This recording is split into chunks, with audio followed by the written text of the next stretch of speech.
¿qué tal? Buenos días. Buenos días, dije. Buenas noches. Estamos con estos días un poco trastornadas. Buenas noches, bienvenidas, bienvenidos. Arrancamos este programa con una invitada de lujo. Tenemos a Lala Pasquinelli. Es una artista visual, es comunicadora, es fundadora de Mujeres que no fueron tapa, una comunidad en redes sociales que seguramente la conoces y que ha sido elegida una entre las 100 mujeres más influyentes del mundo según el listado que hace la BBC, y tenemos el honor de tenerla con nosotras. ¿Cómo estás, Lala? Hola. Felicitaciones. Bueno, muchas gracias. Gracias. ¿Te sorprendió? Sí, me re sorprendió. Pensé, cuando recibí el mail, pensé que era, no sé, una estafa de esas que te llegan por correo, ¿viste? Cualquier cosa. No creías. Como, no, la verdad que no. No tenías ni idea que estabas en el radar. No tenía ni idea que estaba en el radar y no lo desestimé primero como, esto es un chamullo, y después me escribieron por WhatsApp y ahí sí, ya dije, bueno, sí, parece que es cierto, soy yo, me están hablando a mí. Vamos a contar algunas de las otras mujeres que están en ese listado, por ejemplo, Michelle Obama, la ganadora también del Premio Nobel de Economía este año, Claudia Goldín, la futbolista de la selección española y ganadora del Balón de Oro, Aitana Bonmati, entre otras mujeres que transforman el mundo. De una y otra forma, esa es lo que evalúa, lo que pondera, valora la BBC en este caso. Y Mujeres que no fueron tapa, si no la conoces, es una comunidad que está en Instagram, pero también en otras redes sociales, y que empezaron en el 2015, a partir de la iniciativa de Lala, para cuestionar primero los estereotipos de género que aparecían en las revistas. Después sumaron otras campañas para desarmar los mandatos sociales, y de eso vamos a hablar con Lala. ¿Cómo fue? ¿Cómo se te ocurrió meterte con esta agenda? Bueno, creo que como nos pasa en general, ¿no? Porque esas imágenes con las que yo crecí me interpelaban bastante, ¿viste? O sea, esa sensación de inadecuación y de falla o de rotura, ¿no? En esa comparación con esas imágenes con las que crecimos.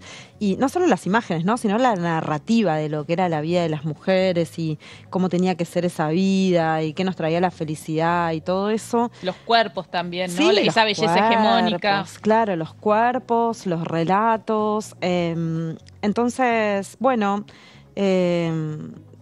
a partir de, digamos, de esa experiencia y un poco pensando también, repasando la vida, ¿no? En el sentido de, bueno, ¿cómo hubiera sido mi vida si, por ejemplo, yo hubiera crecido en lugar de frente a ese bombardeo de imágenes? Yo crecí en los 90, 80, 90, hubiera crecido viendo a mujeres de la política, del activismo, de la ciencia, del deporte, periodistas, hablando de sus vidas y, bueno, ¿no? Y contando de sus haceres.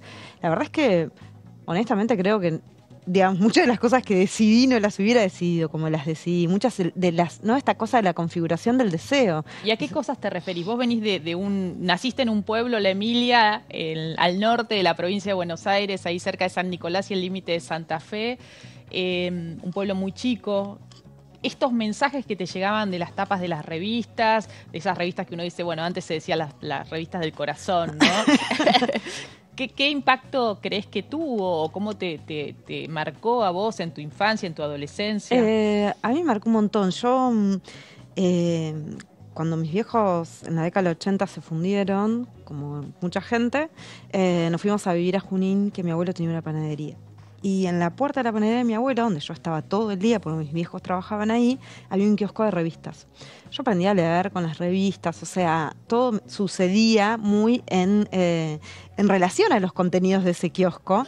Y bueno, y eso, ¿no? O sea, me resultaba muy cercano, muy familiar. Yo me acuerdo muy claro cuando empezó a salir en los diarios, en esa época, ya era un poquito más grande, Violeta Chamorro, que era candidata a presidenta de Nicaragua.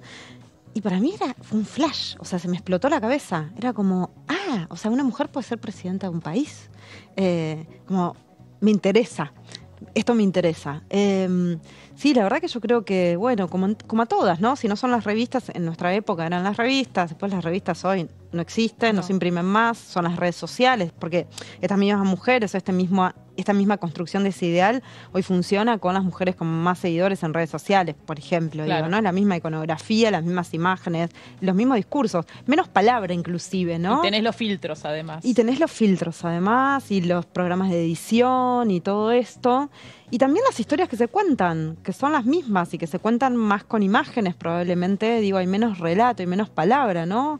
En las tapas de las revistas había notas, adentro de las revistas había notas, había un contar algo. Hoy, en estas páginas de estas influencers que son ubicadas, ¿no? Como estas mujeres exitosas y de gran visibilidad, ni siquiera hay texto, ¿no? Hay una imagen, una arroba, con suerte una palabra, fin, ¿no? Es una escena de belleza, felicidad, goce, una cosa ahí, ¿no? Muy construida en esa imagen y nada más, ¿no? No hay mucho para contar. ¿Y qué vos creaste una comunidad? Ustedes crearon una comunidad donde ponen en discusión no solo los estereotipos de belleza, sino mandatos sociales. Una de las campañas fue soltar el reloj, Sí. ¿no? Contá un poquito de qué fue. Bueno, esa campaña de lo que queríamos hablar era el tiempo en la vida de las mujeres. El tiempo en el sentido de la presión por el paso del tiempo, ¿no? Desde que somos pequeñas, el miedo al envejecimiento, pero también que rápidamente tenés que tener una pareja y rápidamente tenés que tener hijos, porque si no ya, bueno, te quedás afuera y toda esta lógica, pero también el uso del tiempo de las mujeres, ¿no? O sea, de quién es nuestro tiempo, cómo usamos ese tiempo, quiénes se benefician del uso de nuestro tiempo, bueno, un montón de conversaciones que tenían que ver con eso, ¿no? Con nosotras y el uso de nuestro tiempo, y la verdad es que se abrieron un montón de conversaciones desde esto, ¿no? Desde la presión para tener una pareja hasta la carga mental en la crianza de los hijos, hasta el deseo de no ser madres, hasta las madres que se arrepienten, no sé, como muchos temas, porque la campaña duró muchos meses, que bueno, que también se tratan de esto, ¿no? Nosotras, como vos decías, los primeros años poníamos más el foco a, bueno, esto, ¿no? La crítica de la cultura masiva, las publicidades, todas estas cosas. Y después, por suerte, ¿no? Y en poco tiempo, como también vos decías hoy cuando hablábamos, se fue construyendo un pensamiento crítico, ¿no? O sea, creo que hoy titulares como quizás 2014, 2015, Seguro. hoy no pasan tan fácil. Y las publicidades, el sexismo en las publicidades tampoco. Creo que se fueron sumando también una nueva generación de feministas que, ¿no? Que inspiradas inclusive por el trabajo de ustedes, nuestro. Y el tema de, yo creo que el Ni Una Menos, que ustedes surgen en ese momento, derramó en distintos campos, en distintos ámbitos. Habilitó voces, habilitó posibilidades del pensamiento. Vamos a hablar de los estereotipos que todavía persisten en las publicidades en un ratito más con dos especialistas. Y bueno, y después con el tiempo, esto, ¿no? Cuando se fue sumando mucha más gente a esa conversación, empezamos a pensar que estaba bueno, más allá de, bueno, la crítica, la otra parte, que era poner a circular esas otras historias, esos otros discursos que estaban subalternizados, esas otras imágenes que no se veían en ningún lugar, y empezamos ahí a trabajar más enfocadas en esto de, bueno, justamente eso, ¿no? Traer a la conversación pública estas otras narrativas que en general no aparecen o están, digamos, censuradas en algún sentido, ¿no? Y inclusive por nosotras mismas, porque nos da vergüenza contar que no encajamos en esa lógica de, no sé, la maternidad y la felicidad, no sé, el éxito profesional, no sé, cosas que supuestamente nos hacen felices y que quizás no. Es interesante el espacio que ustedes generan o promueven en Instagram, sobre todo, que es donde yo la sigo con más frecuencia, que es un ámbito de confesión, ¿no? Es como, bueno, el cafecito que nos tomamos con las amigas, la cena de chicas, donde se dicen cosas que quizás en otros lugares no están habilitados. Y otra de las campañas que me pareció muy impactante y que generó muchísima conversación fue también Soltá la panza, ¿no? Sí. Y cómo tantas mujeres se animaron a ponerse un traje de baño o a meterse en una pileta, porque durante mucho tiempo, según sus relatos, les había dado vergüenza tener panza, ¿no? Y eso me pareció, mirá, qué peso, qué importante estos ámbitos donde compartimos nuestros dolores también, ¿no? Que son estos dolores que tienen que ver con estos mensajes que nos punzan desde la sociedad. Sí, un poco, digamos, lo que intentamos hacer, la metodología tiene que ver con esto de, bueno, esto, ¿no? O sea, politizar lo personal. Cuando vos te das cuenta que hay miles que viven la misma historia que vos, bueno, ahí aparece esta conciencia de que hay una lógica de poder que construye eso en nuestras historias, y no que tu mamá era mala, que tu novio no sé qué, que también probablemente, pero que bueno, que tiene que ver con un sistema de opresión sobre los cuerpos que se ejerce con unos objetivos concretos y en la búsqueda de unos resultados concretos, ¿no? En el control sobre esos cuerpos. Entonces, de alguna manera intentamos también hacer una traducción de, bueno, estas ideas que por ahí en la teoría o en ámbitos más académicos circulan y forman parte del marco teórico del feminismo, que es vastísimo y complejo, bueno, hacer una traducción para llevar eso a la vida cotidiana, entendiendo que si no hay una transformación de lo doméstico, bueno, es muy difícil transformar los contextos, ¿no? Había una pregunta que en estos días se escucha en algunos voceros conservadores de la ultraderecha que cuestionan a los feminismos diciendo, bueno, ¿para qué sirven los feminismos? ¿Para qué sirvieron finalmente? ¿No? ¿Qué contestás frente? Que es otra de las conversaciones que están abriendo en estos días. Bueno, el feminismo creo que ha transformado las condiciones materiales y simbólicas de la existencia de las mujeres en los últimos 100 años más que cualquier otro movimiento, ¿no? O sea, nuestras vidas son muy diferentes a las de nuestras madres y a las de nuestras abuelas. La conciencia que nos ha traído el feminismo y que nos ha permitido desde esto, liberar nuestros cuerpos y liberando nuestros cuerpos, animarnos a ir a una entrevista de trabajo, por ejemplo, ¿no? A ponerle un límite a la familia o a vincularnos de una manera completamente diferente y a salirnos de los mandatos y los estereotipos y dejar de seguir la zanahoria de la felicidad que nos venden con esos mandatos y con esos estereotipos, en el sentido de, bueno, ¿no? Las que dejan de repente de perseguir y someterse a cualquier tipo de abuso y de práctica por tener pareja, por ejemplo, ¿no? Que forma parte de la lógica de la feminidad. Si no tenés pareja, medio que sos una mujer degradada o de jerarquizada, por lo menos, ¿no? En el rango de las mujeres. A muchas les ha permitido acceder al trabajo, ganar autonomía, salir al mundo. Yo creo que no hay nada más transformador que el feminismo en la vida de las mujeres.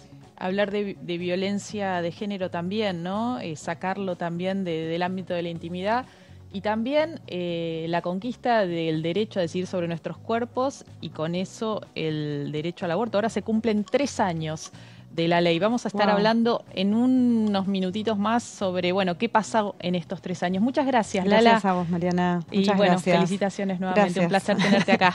Gracias. ¿Qué pasó en estos 3 años con la ley de interrupción voluntaria del embarazo? De eso vamos a hablar ahora.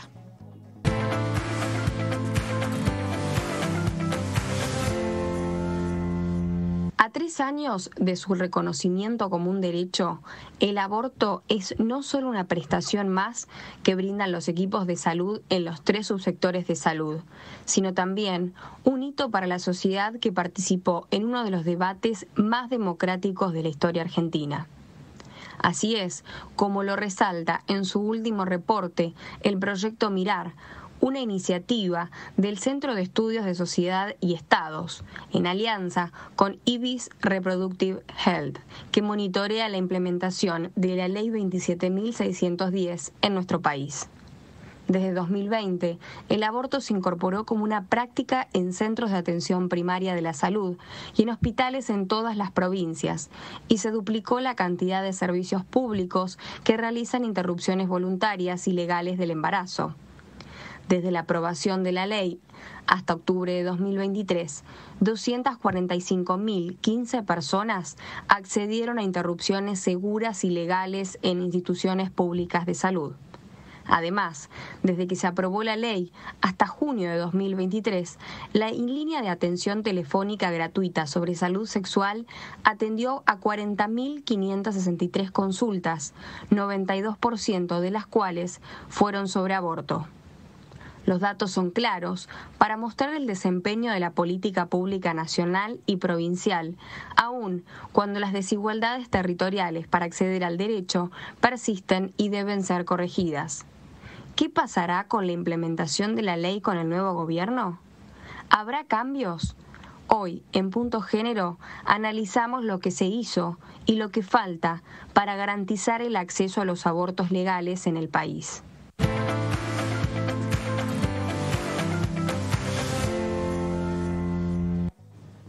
Y para hablar sobre este tema estamos con Mariana Romero, ya es amiga de la casa, médica, es directora ejecutiva del CEDES, investigadora del CONICET y forma parte del proyecto Mirar, que nos proporciona este monitoreo con los datos que escuchabas recién en el informe. ¿Cómo estás, Mariana? Hola, muchas gracias. Bueno, bienvenida. Por invitarme. Se hizo mucho en estos 3 años, ¿no? Es una ley que se logró implementar desde el primer minuto, una vez sancionada a partir del 2021, ¿no? Porque fue justo a fin de año del 2020. Se hizo mucho, sin duda, se llevó adelante mucho. Hoy es una política pública que está instalada no solo en el sistema de salud público, sino también en las obras sociales, en las instituciones de medicina prepaga.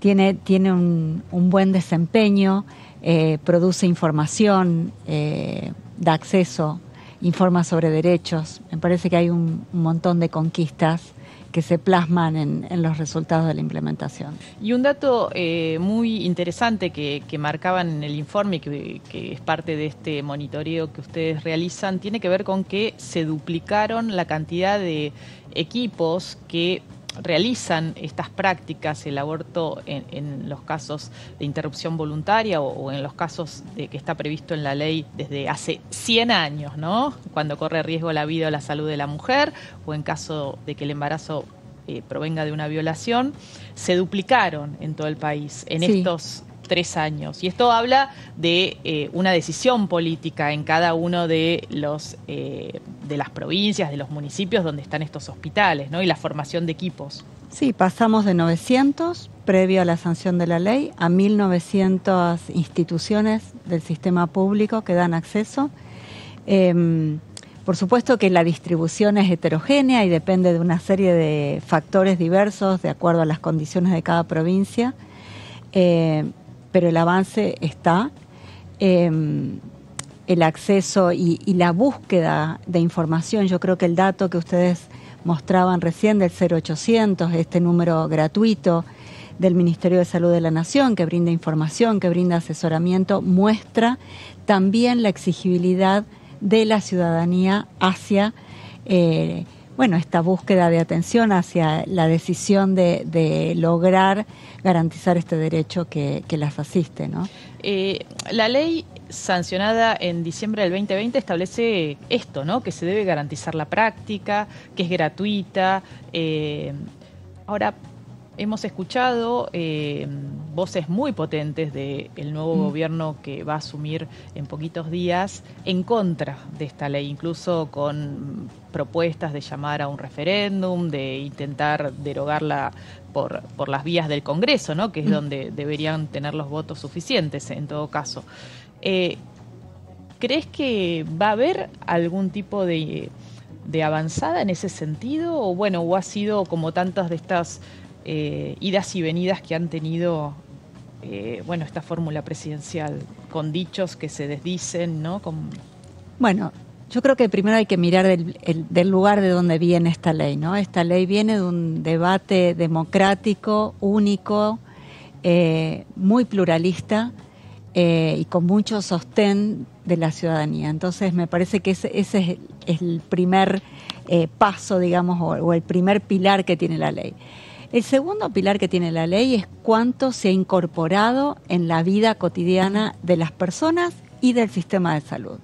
Entonces, mover algo así, por supuesto que puede haber retrocesos, puede ponerse en jaque, pero no me parece que rápidamente podamos llegar a una situación de derogación de la ley. Al contrario, esto tiene que pasar por el Congreso, hay mecanismos institucionales que la respaldan.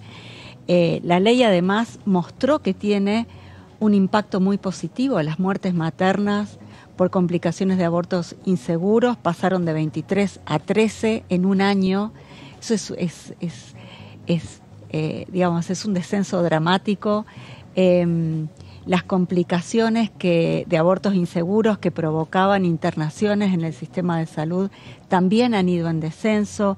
Me parece que en ese sentido, no pensar que esta ley efectivamente lo que hace es salvar vidas, que es una ley que garantiza beneficios, bienestar, goce para la población, bueno, es desconocer la potencialidad que hoy tiene.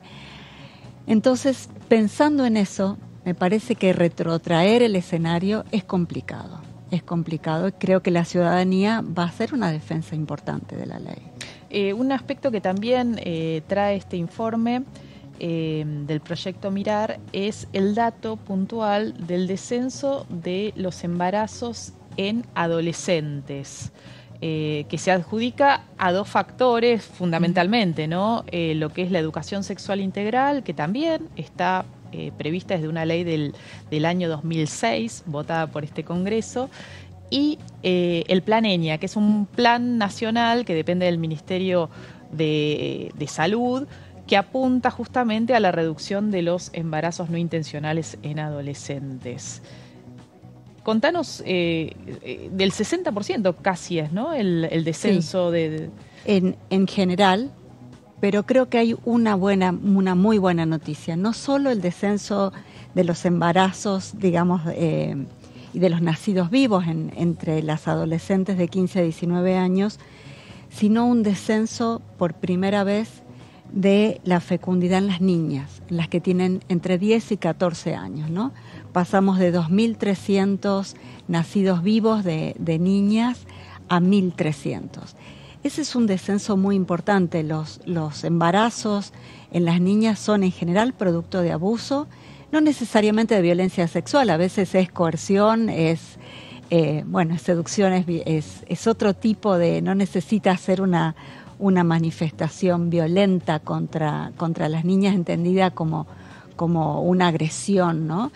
Pero estos embarazos a términos tienen un daño muy importante, no solo para la salud emocional de las niñas, sino para la salud física. Entonces, haber podido prevenir estos embarazos es un logro, yo diría que bastante único de este país. Cuando miramos lo que pasa en la región, el descenso de los embarazos en las niñas no ha sido tan marcado y en estos últimos 5 años ha sido del 40%.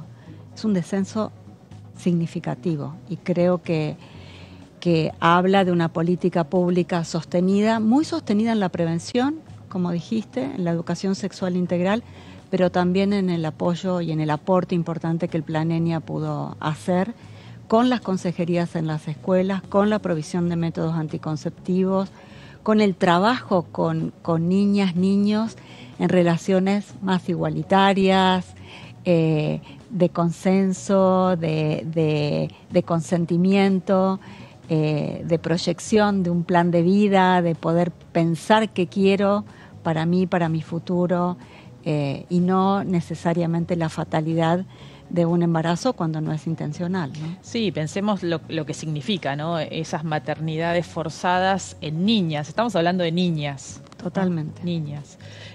Otro de los aspectos que me parece interesante subrayar es el tema de la producción de medicamentos para la realización de abortos en laboratorios nacionales, provinciales, ¿no? Laboratorios estatales. Ya hay varias provincias que están fabricando.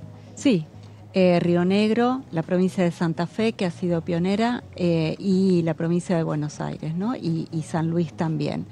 Creo que ahí la buena noticia es que eso implica un reaseguro de los insumos, primero porque son de producción pública, porque no dependemos de laboratorios que tengan convenio necesariamente con laboratorios internacionales, y eso es una buena noticia, además de un laboratorio local, digamos, que comercializa los medicamentos. Y es más barato, imagino, producirlo desde el Estado.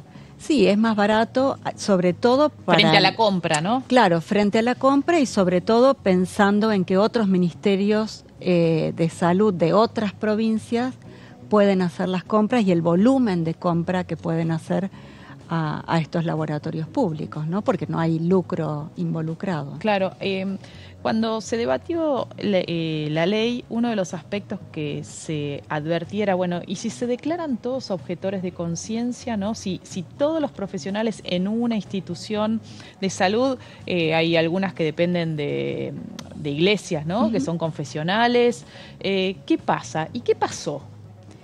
Bueno, ahí hay una situación, digamos, que es parte de esta curva de aprendizaje, ¿no? que hacen las políticas públicas.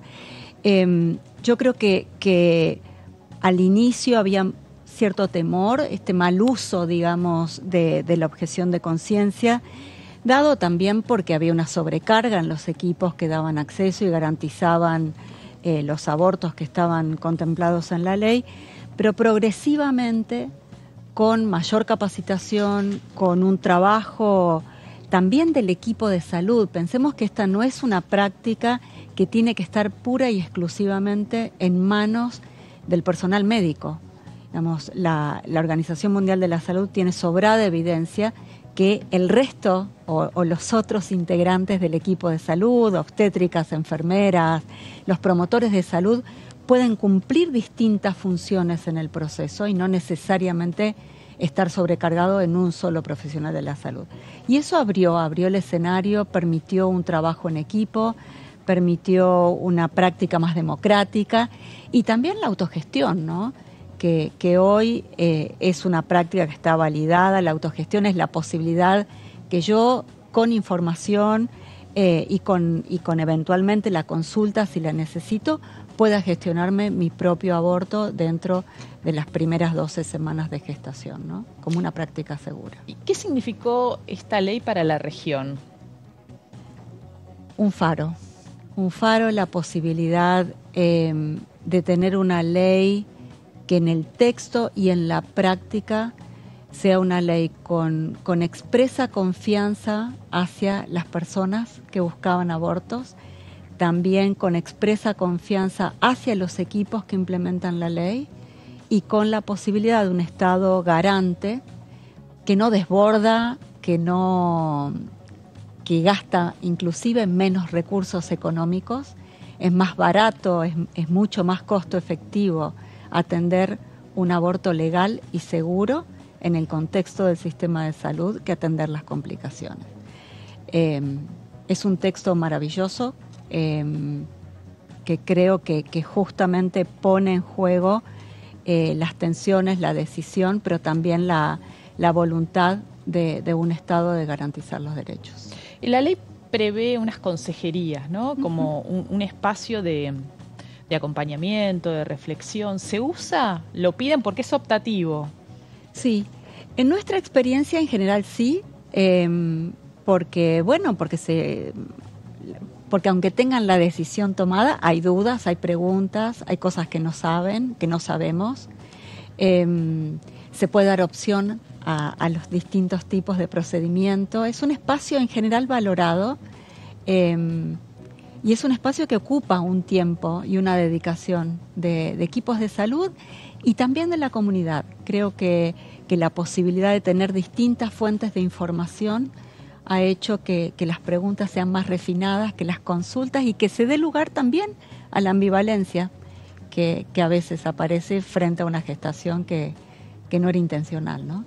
Bueno, muchísimas gracias, Mariana. Ahí estaba, ¿no? Repasando estos 3 años de la ley 27610, 3 años de su implementación, de políticas públicas a nivel nacional, en las provincias, en los municipios, equipos de salud capacitados y comprometidos con la garantía de este derecho y sobre todo el impacto que ha tenido, ¿no? En la prevención de muertes maternas, en la baja de los embarazos no intencionales, de los nacimientos de parte de niñas que resultan víctimas de violación o de coerción sexual. Vamos a seguir monitoreándola desde ya a esta ley que vino para quedarse. Muchas gracias. No, a vos. Vamos a un corte, ya volvemos.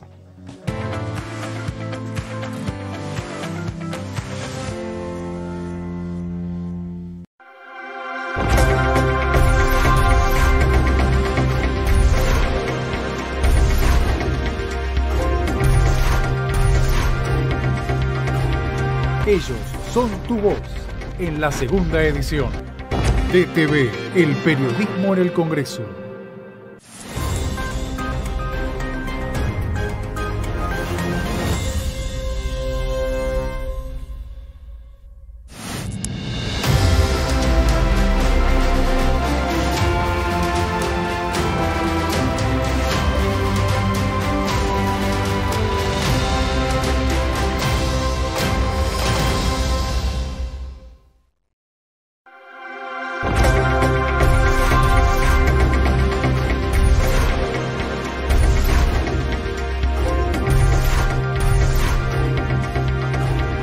Ellos son tu voz en el análisis.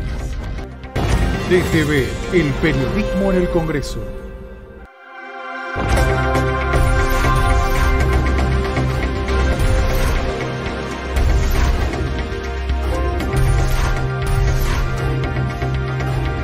Ellos son tu voz en la tercera edición. DTV, el periodismo en el Congreso.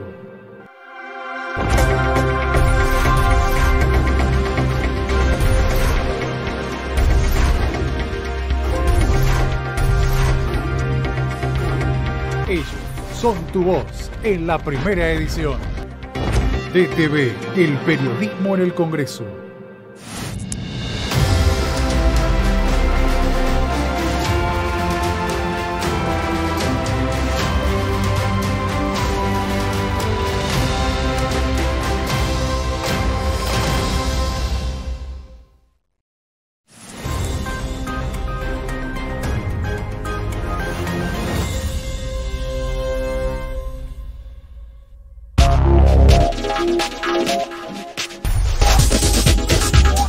Todo Cultura, miércoles 23 horas.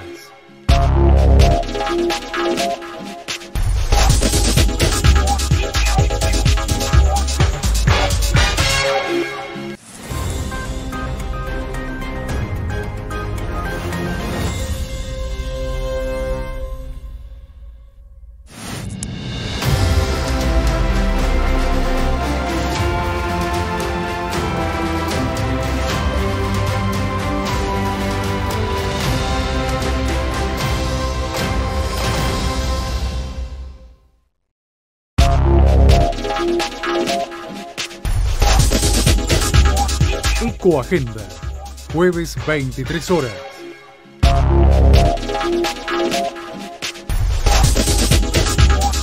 DTV Entrevistas, viernes 23 horas.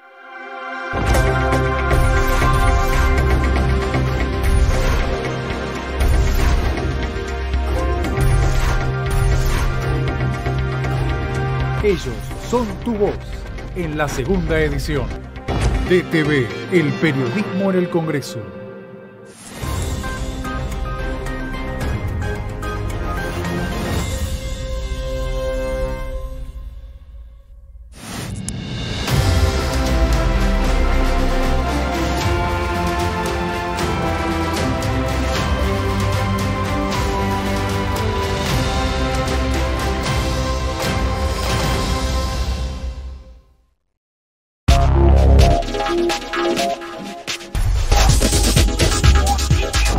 Mundo Villa, martes 23 horas.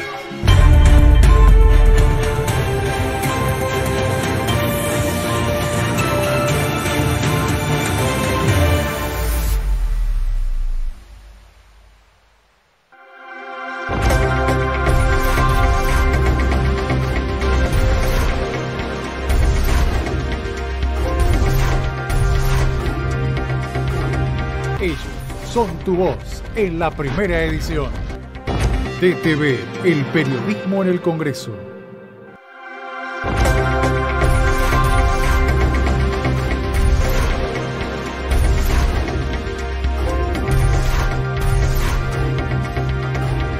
Ellos son tu voz en el análisis. DTV, el periodismo en el Congreso.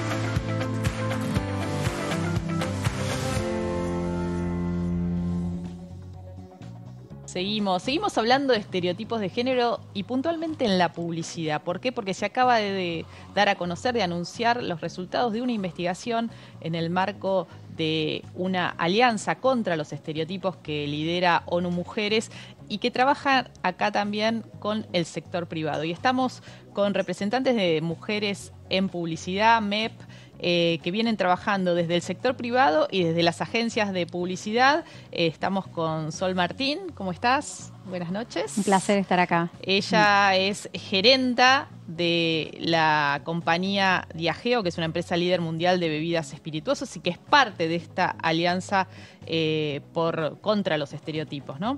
Y estamos con Ariadna Caruli, que ella es directora de la agencia de investigación de mercado La Dupla & Co, también parte de MEP. ¿Cómo estás? Muy bien, gracias. Bueno, nos encanta hablar de estereotipos. Hablábamos con Lala al principio del programa que desde su iniciativa Mujeres que no fueron tapa viene generando conversación y ustedes son quienes los generan, ¿no? Los producen. Es ahí donde, bueno, ¿cuántas veces hemos cuestionado estos contenidos sexistas de las publicidades?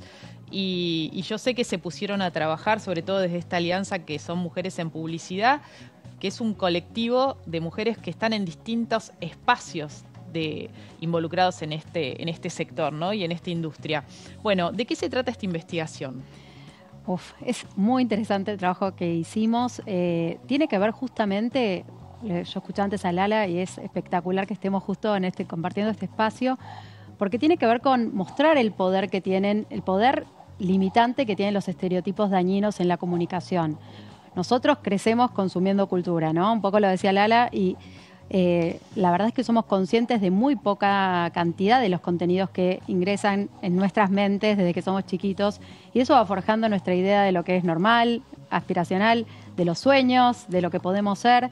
La publicidad tiene un rol súper importante ahí y entonces, de alguna manera, para empezar a hacer como una especie de diagnóstico de cómo está la Argentina con respecto a los estereotipos, es que dijimos, bueno, vamos a analizar las campañas ganadoras de los premios más importantes de Argentina, porque claramente que los premios de publicidad son como el faro. Todo el mundo creativo, de creatividad, mira hacia los ganadores de los principales premios. Entonces decidimos analizar justamente lo mejor de la publicidad para entender si realmente estaban reproduciendo estereotipos y cómo estábamos con respecto a eso, ¿no? Entonces, eso fue como este primer producto de la Alianza contra los Estereotipos y ha sido una experiencia muy interesante. Ahora, el resultado es bastante tristón, digamos, porque solo 1 de cada 10 publicidades ayuda a cuestionar los estereotipos. ¿Qué es lo que encontraron? Efectivamente, son tristes. Un poco los que venimos trabajando hace un montón en esto los esperábamos, pero siempre lo que sucedía es que aparece la idea de que no tenemos datos, que no es tan así. Entonces, para derribar un poco esa idea de que no es tan así, lo que decidimos es investigar, hacer un trabajo súper profundo, justamente como decía Sol, con lo mejor, analizando lo mejor de la publicidad, y encontramos, por ejemplo, que en lo que refiere con la representación, hay 2 varones por cada mujer en las publicidades argentinas, de nuevo en lo mejor de la publicidad, salvo cuando vamos a cuidado personal, donde eso se invierte, y hay 7 mujeres por cada varón. Cuando nos venden cremas y esos productos, ¿no? Crema, shampoo y demás, todo eso, somos 7 mujeres por cada varón, como si fuera únicamente un universo nuestro.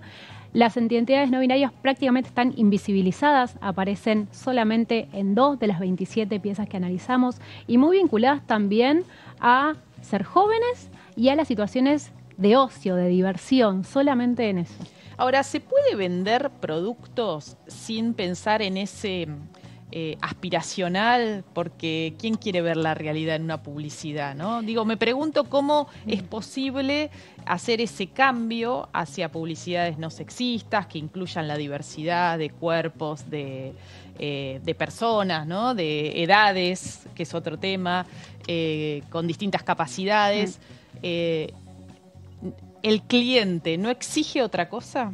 Y ahí tenés separas las aguas, ¿no? Tenés gente que está más arraigada a esa idea conservadora de que lo aspiracional es la abundancia de recursos y poder hacerse de la casa en el country, la familia tipo y el perro labrador. Y hay gente que te dice, eso es lo que necesitamos para justamente vender un shampoo. Y en realidad hay otra corriente que es mucho más actual y que a la vez tiene que ver con, de alguna manera, repensar qué quiere la gente, cuál es el aspiracional hoy. Realmente lo único que perseguimos es la riqueza económica, el llenarnos de bienes, o en realidad hay otra forma de pensar las aspiracionalidades que tiene que ver con poder, de hecho, alcanzar el bienestar, poder sentirse bien con uno mismo, la autenticidad, la plenitud, poder vivir en un universo en un mundo mucho más plural y diverso, donde incluso personas como las personas con discapacidad que están totalmente invisibilizadas se puedan sentir parte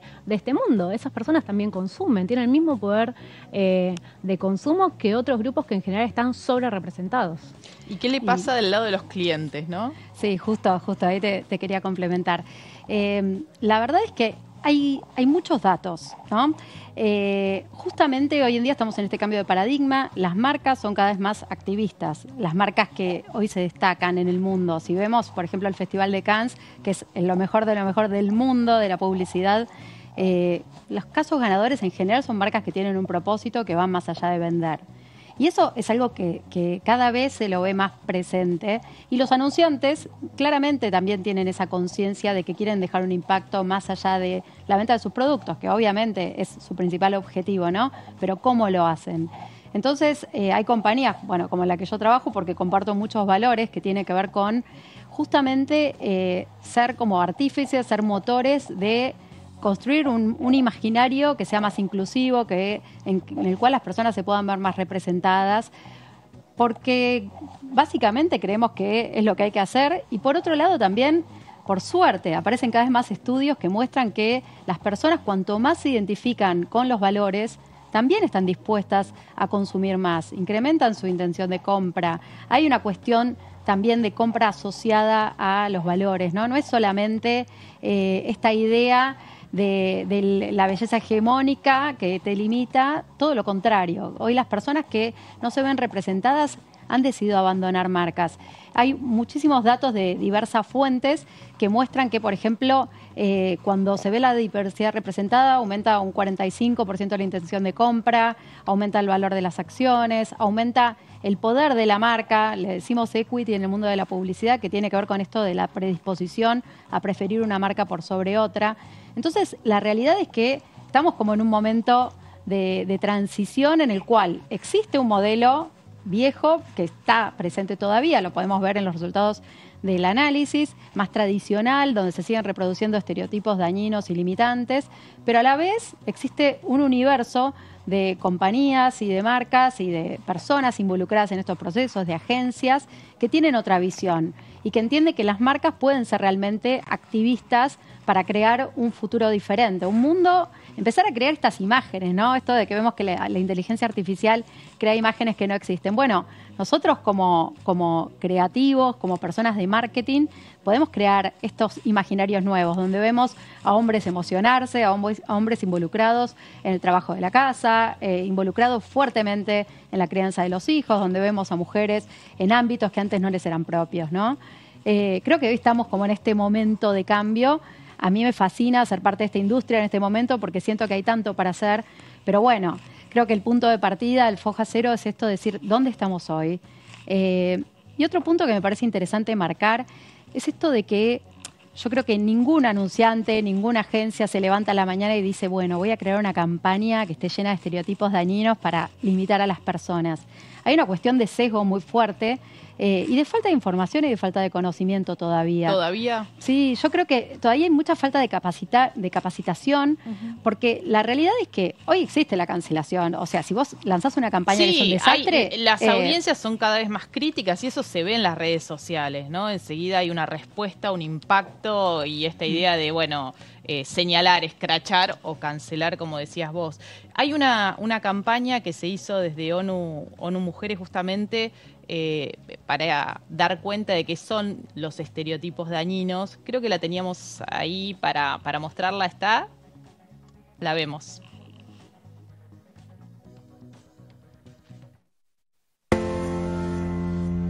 Let's have a chat about our potential new hire. Who are we thinking, Adam or Jennifer? Jennifer, no-brainer. She had fantastic experience. How do we feel about the fact she's had a baby recently? What do you mean? We're looking for a long-term hire here, and given the hours and the commitments, I'm just not sure we need that distraction. Do you agree? Stereotyping. When we don't face the problem, we become the problem. Say nothing, change nothing. Are you coming to the game next week? I don't know if I can make it. Things are a little bit tricky for court case. Court case? What have you done wrong? Sorry? I can put you in contact with a lawyer friend of mine. He can get you off anything. I am the lawyer. Wow. You don't often see a fella like you, you know, as a lawyer. Fair play, mate. Stereotyping. When we don't face the problem, we become the problem. Say nothing, change nothing. You let go every short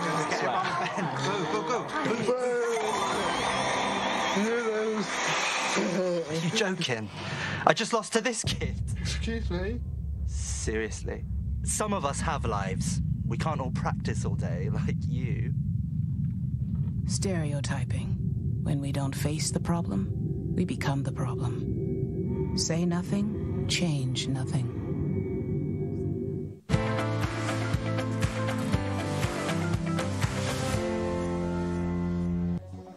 Bueno, ahí se veían distintas situaciones donde, bueno, el prejuicio gana, ¿no? Y uno piensa en base a esos prejuicios con los cuales se está formateado, ¿no? Y ahora pensaba, ¿qué ha cambiado en las agencias de publicidad a partir de que Mujeres en Publicidad empezó a mover los hilos, ¿no? Que es esta colectiva de mujeres que trabajan en distintas áreas de la industria y que vienen, bueno, planteando basta de sexismo en las publicidades. Sí, de hecho, Mujeres en Publicidad, hay anunciantes, hay agencias de publicidad, hay agencias de investigación de mercado, hay estrategas. Somos un gran colectivo donde estamos un montón de personas que trabajamos para construir marcas. La verdad es que los cambios son grandes, cada vez más tenemos... Tuvieron buena recepción porque como todo cambio genera resistencias también en los siempre. Las áreas creativas es donde menos mujeres hay, por ejemplo. Efectivamente, y de hecho, bueno, ¿no? Alguna otra investigación, digo, lo que estamos haciendo desde Mujeres en Publicidad es llenar de datos todo esto para de alguna manera poder conversar justamente con información y que ese sea el punto de partida, ¿no? Entonces sí, efectivamente, en las áreas creativas hay muy pocas mujeres, a pesar de que en las agencias de publicidad, cuando vamos al total y cuando se arranca, somos más las mujeres. Pero digo, la toma de decisión todavía está muy concentrada en los varones. Efectivamente, se vienen haciendo un montón de cambios. Hay desde capacitaciones, hay una idea de poder trabajar desde el brief con las agencias y con los clientes también. Digo, se viene haciendo un montón, es paso a paso, porque por supuesto aparecen las resistencias. Es difícil, digo, todo el tiempo es difícil cada vez más, pero bueno, sí, de a poco empiezan a aparecer aliados, ¿no? Y lo que hay es un montón bueno, específicamente en Mujeres en Publicidad, un montón de mujeres que tratamos de empujar la conversación con clientes que también están interesados en que esto pase, y un poco la alianza también tiene que ver con eso, ¿no? Grandes empresas que tratan de involucrarse con Mujeres en Publicidad, que conduce esta investigación en el marco de la alianza, que es fundamental, y que desde ahí empujamos la conversación. ¿Qué pasa con el tema de la edad, ¿no? En las publicidades? Porque pareciera que quienes aparecen en las publicidades, salvo para venderte pañales para gente adulta o dentadura postiza, digo, como productos muy específicos, no hay mujeres o varones, ¿no? De más de 50 años, como parece que quedan cancelados o jubilados para poder vender productos. Sí. ¿Es un debate que se está dando? Sí, definitivamente. Yo creo que empezó por el género, por las etnias, y creo que hoy también hoy estamos abordando el tema de la edad, el tema de las discapacidades. Creo que la agenda va evolucionando, por suerte, y por el trabajo que venimos todas poniendo detrás. Y con respecto a la edad, bueno, justamente en este informe que realizamos, un poco el dato es medio engañoso, porque pareciera que es bueno inicialmente, porque aparecen personas más 45, pero, siempre está el pero, aparecen en roles secundarios y aparecen sin hablar, ¿no? Como que están medio decorativamente de relleno. Claramente, eso es uno de los grandes, por ahí, estereotipos que se repiten. Esta idea de que la felicidad es igual a la juventud, es igual a la belleza hegemónica, es igual a un nivel socioeconómico y a haber nacido en la capital, ¿no? Y creo que de a poco se empieza a poner luz sobre ese tema y se empiezan a crear nuevas narrativas donde aparecen incluidas personas de mayor edad viviendo vidas normales, siendo parte de la escena. Hay mucho por recorrer. ¿Y cómo piensan, perdón, ¿no? ¿Qué falta? Digo, vienen trabajando un montón, están este tipo de campañas, están haciendo investigación para mostrar lo que efectivamente pasa, además de lo que ustedes ya saben.